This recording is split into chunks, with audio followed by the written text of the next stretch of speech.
Un tueur rôde dans l'espace, un trou noir géant, un prédateur cosmique si puissant qu'il avale la lumière, déforme la réalité et déchiquette tout ce qui s'approche trop près.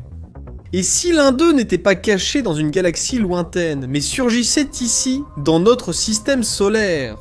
Combien de temps nous resterait-il avant que tout, y compris le temps, ne disparaisse? Dans cet épisode de The Infographic Show, nous révélons ce qui se passerait si un trou noir apparaissait dans notre système solaire. Moins 33 minutes 20 secondes, nous sommes en février 2034. Pour la première fois depuis des décennies, 7 planètes du système solaire sont alignées. Les astronomes et les observateurs amateurs pointent leurs télescopes vers le ciel dans l'attente de cet événement unique dans une vie. Mais le système solaire va recevoir bien plus que prévu. Dans l'obscurité, un objet inconnu de l'humanité s'approche. Un trou noir se déplaçant à 250 millions de kilomètres par heure, soit un quart de la vitesse de la lumière. D'une manière ou d'une autre, il a gagné en vitesse, peut-être projeté à travers l'espace par un trou noir supermassif, ou poussé par une force obscure que l'humanité n'a pas encore découverte. À cette allure, l'espace se courbe derrière lui. Son horizon des événements ne mesure que quelques centaines de kilomètres, moins que le diamètre terrestre, mais son influence gravitationnelle s'étend sur des milliards de kilomètres. En ce moment, il se trouve à environ 150 millions de kilomètres, soit une unité astronomique, du bord extérieur de notre système solaire.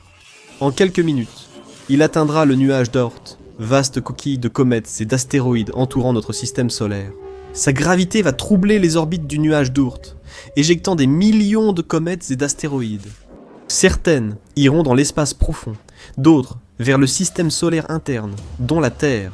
Pour l'instant, le trou noir est indétectable, sauf pour la subtile déformation de la lumière provenant des étoiles lointaines, mais chaque seconde il se rapproche. Heure 0. Le trou noir détruit le système solaire et franchit l'orbite de Pluton instantanément. L'histoire de Pluton, jadis planète puis naine, s'achève ici, dévorée par le monstre cosmique. Les astronomes savent que même un trou noir de masse stellaire passant à quelques dizaines d'unités astronomiques pourrait perturber les orbites planétaires. Et dans ce cas, la proximité de l'intrus est bien plus dangereuse. L'axe orbital de Pluton s'incline sous l'effet du Soleil et du trou noir. Son orbite stable de 248 ans commence à s'étirer et se déformer, comme si l'espace était tiré dans deux directions. Pluton se rapproche de l'horizon des événements, provoquant d'abord une perturbation gravitationnelle. La face de Pluton vers le trou noir subit une gravité plus forte que l'autre côté. La différence de force serait telle qu'elle étirerait la planète naine jusqu'à la déchirer. Pour un trou noir de cette masse, cela pourrait commencer avant même que Pluton n'atteigne l'horizon des événements, le point de non-retour. Alors que Pluton spirale vers l'intérieur, sa croûte glacée se fissure et bout sous l'effet de la compression gravitationnelle et de la friction interne qui produisent des températures de milliers de degrés. Kelvin Pluton, autrefois un monde gelé d'azote, de glace, de méthane et de roches, subit une fin tragique. Il est spaghettifié, étiré en un ruban lumineux de débris qui tourbillonne dans le disque d'accrétion flamboyant du trou noir. La forte friction du disque chauffe les restes à des millions de degrés, libérant des bouffées de rayons X et gamma. Une éruption cosmique marquant la fin violente de Pluton. En l'espace de quelques minutes à peine, la planète naine est réduite à un mince ruban de plasma incandescent, tourbillonnant autour d'un trou dans l'espace-temps. Certains fragments sont projetés vers l'extérieur à une fraction significative de la vitesse de la lumière. Le reste disparaît à jamais au-delà de l'horizon des événements. Pour un observateur lointain, la lumière issue de la destruction de Pluton s'estompe jusqu'à disparaître dans l'obscurité. Alors que le trou noir avance, une oscillation subtile se propage dans les régions externes du système solaire. Les axes et plans orbitaux des planètes éloignées bougent, et leurs orbites autour du Soleil sont perturbées. Le trou noir n'a pas besoin d'entrer en collision avec quoi que ce soit pour semer le chaos. Sa présence a déjà déstabilisé la fragile harmonie du système solaire, et ce n'est qu'un début. 8e heure. Le trou noir a déjà parcouru 14 milliards de kilomètres, et croise maintenant Neptune sur sa trajectoire. La planète est une géante gazeuse, composée principalement d'hydrogène, d'hélium et de méthane. Le puits gravitationnel du trou noir commence à arracher les couches externes de la planète. D'épais nuages de gaz sont aspirés vers l'extérieur, et tirés en minces filaments qui tourbillonnent vers le centre obscur. Pour les terriens, la transformation de Neptune serait surréaliste. À mesure qu'elle s'éloigne de nous, ces teintes bleues familières virent au cramoisi profond. Ce phénomène, appelé décalage vers le rouge, survient quand la gravité étire les longueurs d'onde de la lumière. Puis, Lorsque la planète passe derrière le trou noir, la lumière de Neptune se courbe autour de la sphère sombre, créant une étrange lentille gravitationnelle. La géante gazeuse paraît s'aplatir et s'étendre dans le vide, comme si la réalité se courbait. Quand elle revient, sa lumière se décale vers le bleu à cause du regroupement des longueurs d'onde, car la planète paraît avancer. Plus Neptune dérive près de l'horizon des événements, plus il est violemment déchiré. Les 14 lunes connues de la planète, dont Triton, sont arrachées de leur orbite. Certaines sont éjectées dans l'espace interstellaire, d'autres capturées par le trou noir. En quelques heures, l'atmosphère de Neptune s'effondre, chauffée par compression et stress gravitationnel, atteignant des dizaines de milliers de degrés. Kelvin. Le reste du système solaire externe n'est pas épargné. La disparition de Neptune modifie l'équilibre gravitationnel qui stabilise Uranus, Saturne et Jupiter. Leurs orbites se déforment. Même si la Terre n'est pas directement affectée, du moins pas encore, l'architecture du système solaire a été définitivement réécrite. Le trou noir poursuit son avancée irrésistible. 14e heure. Le trou noir a maintenant atteint Uranus, parcourant 1,6 milliard de kilomètres en quelques heures. Durant des milliards d'années, le géant bleu pâle a paisiblement dérivé dans l'espace. Mais à mesure que le trou noir s'approche, Uranus commence à se déformer sous l'immense gravité du trou noir. Les forces de marée du trou noir agitent le manteau glacé et le noyau surchauffé de la planète. Des ondes de choc traversent sa structure, tandis que des couches de gaz sont arrachées en de grands rubans. Bientôt, l'atmosphère lisse d'Uranus devient chaotique. D'immenses tempêtes de plusieurs milliers de kilomètres se forment tandis que la gravité déchire la planète de l'intérieur. En un instant, la gravité du trou noir s'impose. Pour les astronomes, la scène fascine et effraie. La lumière issue de la destruction d'Uranus dessine en négatif l'horizon des événements du trou noir, rappelant la couronne solaire lors d'une éclipse totale. À ce stade, la perte de 2 géantes gazeuses et de Pluton aurait des conséquences gravitationnelles jusque sur Terre, dont l'orbite vacillerait. Les conséquences sont dévastatrices.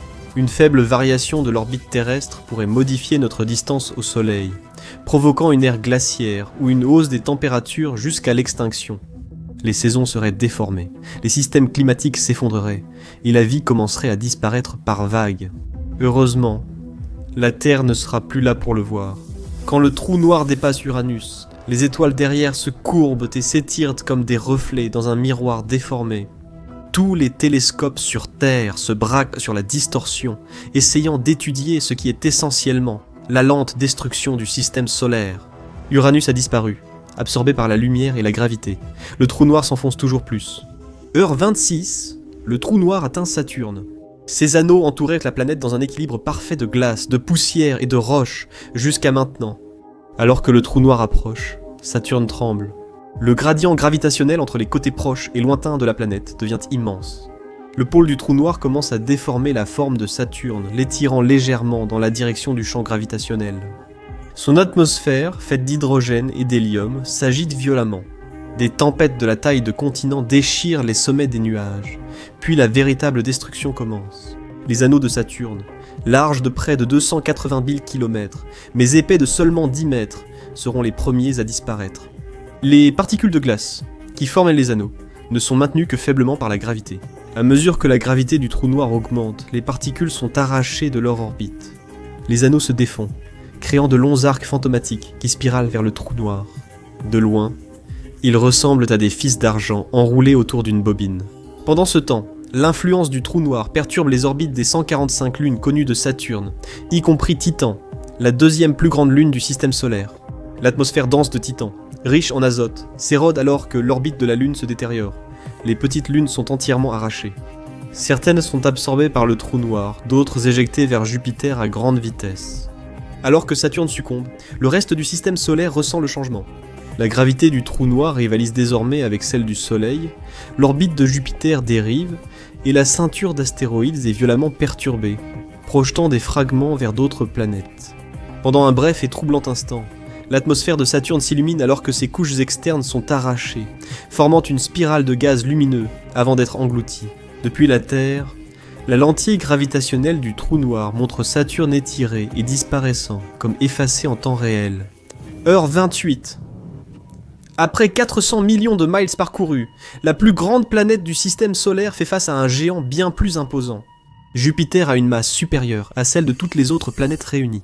Depuis des milliards d'années, Il sert de bouclier cosmique, déviant comètes et astéroïdes des planètes internes. Mais face à un trou noir de la masse du Soleil, même l'immense gravité de Jupiter ne représente rien.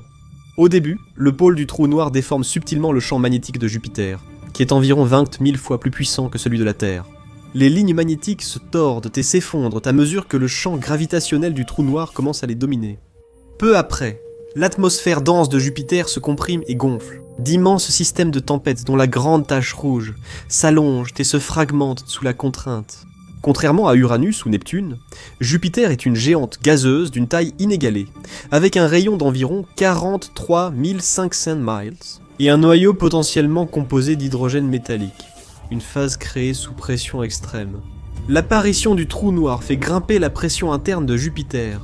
L'atmosphère extérieure s'aplatit d'un côté, s'étire de l'autre, générant des ondes de choc à travers les couches fluides de la planète.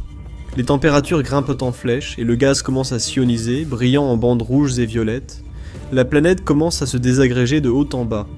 L'hydrogène et l'hélium s'échappent en filaments lumineux tournant autour du trou noir. La masse restante de Jupiter s'effondre et s'embrase comme une étoile ratée. Elle brille brièvement d'un dernier éclat, avant d'être déchiquetée, puis aspirée dans l'horizon des événements du trou noir. La destruction de Jupiter est un tournant. Pour la première fois, la domination gravitationnelle du trou noir s'étend jusqu'au système solaire interne. La ceinture d'astéroïdes, autrefois stabilisée par Jupiter, se déstabilise davantage. Désormais, le Soleil ne règne plus absolument sur ses planètes. Quand le trou noir traverse l'orbite de Jupiter, la Terre subit son attraction gravitationnelle. L'orbite de notre planète commence à se déformer encore plus alors que nous dérivons lentement vers la gravité du trou noir. Jupiter a disparu. Le trou noir avance vers l'intérieur et, pour la première fois, les planètes internes sont exposées. 30e heure. Le trajet du trou noir menace gravement notre système solaire. Les planètes externes ont disparu ou ont été dispersées, et maintenant les mondes rocheux du système solaire sont en première ligne. Mais Mars n'est pas une géante gazeuse. C'est une planète poussiéreuse, 10 fois moins massive que la Terre, avec une atmosphère à seulement 1% de son épaisseur. Ce mince voile d'air n'offrira pas beaucoup de résistance à une force capable de courber la lumière elle-même. Les cieux roses pâles de la planète rouge deviennent d'un cramoisi profond, alors que les forces gravitationnelles commencent à déchirer sa surface de façon inégale. La gravité du trou noir déclenche de grandes tempêtes de poussière. Elles font rage avec une fureur apocalyptique, leurs vents accélérés par des gradients de pression soudains inédits sur la planète. Les deux minuscules lunes de Mars, Phobos et Deimos, n'ont aucune chance de s'en sortir. La gravité du trou noir les fracasse et les projette sur Mars dans un feu de bombardement. En quelques heures, l'atmosphère disparaît et beaucoup de poussière de la planète est aspirée dans le trou noir. Des astéroïdes, du simple caillou à plusieurs centaines de kilomètres, sont projetés dans toutes les directions depuis la ceinture déstabilisée entre Mars et Jupiter. Les plus grands, comme Cérès, Vesta et Pallas, sont arrachés de leurs orbites et envoyés à toute allure à travers le système solaire interne. De petits météores tombent sur Terre, remplissant le ciel nocturne d'étoiles filantes. Alors que Mars disparaît, le système solaire perd sa forme et son centre gravitationnel bouge. Les planètes n'orbitent plus normalement et dérivent vers le trou noir. Et maintenant, alors que le trou noir franchit l'espace entre Mars et la Terre, le compte à rebours commence vraiment. Notre monde, notre foyer, entame son dernier chapitre. Heure 30, 21 minutes. Le trou noir s'approche de la Terre, remplissant le ciel d'un vide entouré d'un halo lumineux. Le disque d'accrétion, formé des restes brisés de planètes, de lunes et d'astéroïdes dévorés sur son passage. Sa présence déforme les étoiles et brouille les constellations dans le ciel nocturne.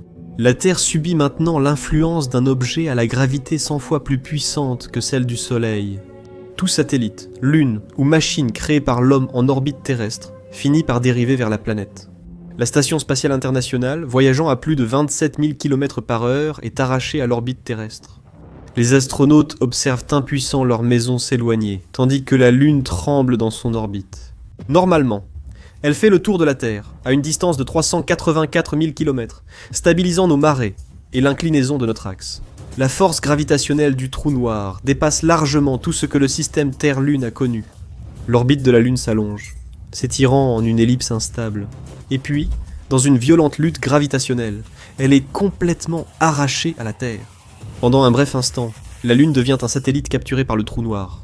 Sa surface se fracture sous les forces de marée, puis le trou noir l'engloutit. De retour sur Terre, les effets sont catastrophiques. La croûte gémit sous le stress gravitationnel, provoquant des séismes inédits.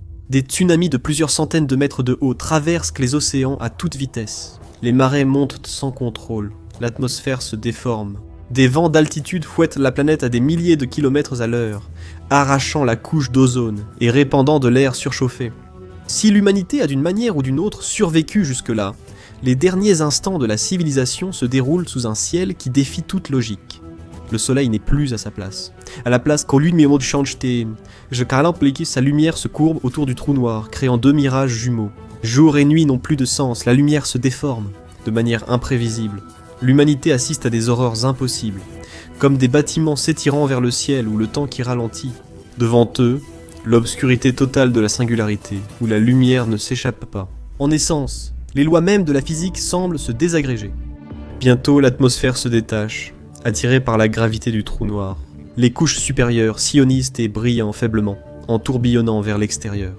Les océans de la planète suivent, aspirés vers l'espace comme une cascade inversée, ne laissant derrière eux qu'une roche stérile et en fusion. Le temps s'arrête un instant, puis quand la planète passe l'horizon des événements, toute lumière s'éteint. La Terre, jadis un point bleu plein de vie, a disparu. 30h30. Le trou noir atteint le centre du système solaire en se dirigeant vers Vénus, la deuxième planète du Soleil, réputée pour ses extrêmes. Son atmosphère est 93 fois plus dense que celle de la Terre. Elle est composée principalement de dioxyde de carbone, avec des nuages d'acide sulfurique tourbillonnant haut au-dessus de la surface. Les températures ainsi qu'à la surface atteignent 462 degrés Celsius, ce qui est suffisamment chaud pour faire fondre le plomb. À l'approche du trou noir, l'atmosphère dense de Vénus devient à la fois sa protection et sa faiblesse. La gravité attire la haute atmosphère, l'étirant en un entonnoir lumineux vers le trou noir. L'écart de pression entre les côtés de la planète croît exponentiellement, générant des vents supersoniques. En quelques heures, les nuages d'acide sulfurique sont arrachés, formant une traînée brillante de gaz ionisé autour du trou noir. La rotation très lente de Vénus, d'une fois tous les 243 jours terrestres, lui est désormais défavorable. La gravité du trou noir provoque un fort stress de marée entre les phases jour et nuit de Vénus. La croûte se plisse, relâchant brièvement de vieux gaz volcaniques. Vénus s'éclaire tandis que des rivières de lave surgissent à sa surface. À mesure que le trou noir approche, la surface en fusion est tirée et s'étire comme du caramel sous une tension extrême. Pendant ce temps, l'orbite de Mercure commence à vaciller, alors qu'elle subit l'attraction à la fois du Soleil et du trou noir. Le Soleil lui-même tremble légèrement. Ses couches externes se déforment sous l'effet d'une force gravitationnelle 100 fois plus forte qui commence à l'attirer. Le centre gravitationnel du système solaire s'est désormais complètement déplacé. Tout ce qui orbitait autrefois autour du Soleil est maintenant en train de spiraler subtilement vers le trou noir. Au lieu de cela, pendant encore quelques heures, Vénus résiste. Sa surface en fusion retient une atmosphère déchirée en rubans de feu sur des millions de kilomètres. Enfin, d'une dernière traction, la planète s'effondre et disparaît dans l'horizon des événements du trou noir. 30e heure, 41 minutes. Après 31 millions de miles parcourus, le trou noir atteint la dernière planète de notre système solaire, Mercure. Ce monde sans air mesure un peu plus de 3000 miles de large. Elle orbite autour du Soleil plus rapidement que toute autre planète, avec une révolution qui ne prend que 88 jours. Mercure n'a pas d'atmosphère, pas d'eau et pas de lune. C'est un monde rocheux et métallique, principalement composé de fer, dont le noyau constitue 70% de sa masse. Lorsque le trou noir atteint Mercure, sa surface est chauffée par friction à cause du stress gravitationnel, jusqu'à des températures dépassant les 1000 degrés Celsius. Le noyau de fer fond, la planète se désintègre. D'immenses panaches de vapeur métallique montent de sa surface, attirés par la gravité du trou noir. Pour la première fois depuis la création du système solaire, le Soleil n'a plus rien en orbite autour de lui. Heure 31. Il ne reste plus aucune planète. La seule chose que le trou noir n'a pas encore dévorée, c'est le Soleil. Il termine le voyage de 37 millions de miles depuis Mercure jusqu'à l'étoile, au cœur de ce qui était autrefois notre système solaire. Le Soleil est énorme, avec un diamètre d'environ 1 400 000 km et une masse d'environ 330 000 fois celle de la Terre. Cependant, face à un trou noir 100 fois plus massif que le Soleil, il ne compte presque pas. Quand le trou noir s'approche à quelques millions de kilomètres, sa gravité aspire les couches de plasma du Soleil. Au début, le Soleil éclaire plus son atmosphère extérieure. La couronne s'étire et se déforme alors que la gravité du trou noir commence à en extraire de la matière. Des flux d'hydrogène et d'hélium incandescent s'élancent vers l'extérieur, formant d'immenses ponts de plasma qui sont aspirés dans le disque d'accrétion du trou noir. Les températures dans le disque d'accrétion dépassent les 100 millions de degrés Kelvin, le rendant des milliers de fois plus chaud que le cœur du Soleil. En quelques heures, la masse solaire diminue rapidement. Le trou noir le dévore à un rythme accéléré, se nourrissant de son plasma comme un prédateur cosmique. Les couches internes s'effondrent, et le champ magnétique solaire se tord violemment, libérant des éruptions et des éjections de masse coronale dans toutes les directions. Chaque éruption libère l'énergie de milliards de bombes à hydrogène, mais rien n'arrête l'inévitable. Plus le trou noir consomme de masse, plus son pôle devient puissant. Bientôt, l'étoile se transforme en une spirale lumineuse de plasma. Les derniers rayons du Soleil forment un anneau incandescent autour de l'horizon des événements du trou noir. Le trou noir, désormais un peu plus massif et entouré d'une faible lueur résiduelle, poursuit son voyage spatial. Des observateurs distants verraient, à des années-lumière, les derniers instants du Soleil, comme un bref éclair lumineux disparaissant en quelques heures. Après, seule l'obscurité subsisterait. Un peu plus de 30 heures après que le trou noir soit entré dans notre système solaire, il a tout englouti. L'arrivée d'un trou noir dans notre système solaire serait catastrophique. Mais qu'en est-il de son mystérieux opposé ? Regardez, qu'est-ce qu'un trou blanc ? L'opposé d'un trou noir. Pour découvrir l'une des idées les plus étranges de l'univers, ou cliquez sur cette vidéo.